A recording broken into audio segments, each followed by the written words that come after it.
Welcome to Samba Samba. Enjoy the video. In this video, I will explain how to make meat stock without meat. First, gather your core ingredients. You'll need about 2 large onions, 3 carrots, and 4 celery stalks.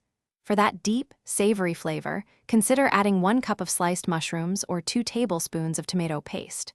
Roasting these vegetables beforehand for 20 to 30 minutes at 400 degrees Fahrenheit will significantly enhance the final taste and color of your stock. Once your vegetables are beautifully roasted, transfer them to a large stock pot. Cover them with approximately 12 cups of cold water. This slow heating helps extract more flavor. Now, for an aromatic boost, add a few sprigs of fresh thyme, 2 bay leaves, and a handful of parsley stems. Bring it to a gentle simmer, then reduce the heat and let it cook for at least 2 to 3 hours, or even up to 4 hours, for a truly rich and complex stock.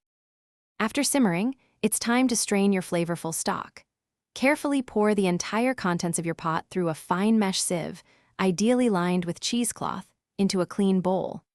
Gently press down on the solids with a spoon to extract every last drop of that precious liquid. Once strained, allow the stock to cool completely at room temperature for about 1 hour before transferring it to airtight containers for storage. Your homemade vegetable stock is incredibly versatile. It's perfect as a foundational liquid for hearty soups, rich stews, and savory sauces. For easy meal prep, freeze your stock in 1 cup or 2 cup portions using freezer-safe bags or ice cube trays. To further deepen that meaty umami flavor, consider stirring in a teaspoon of soy sauce or a tablespoon of nutritional yeast just before serving. Enjoy your delicious, meat-free creation.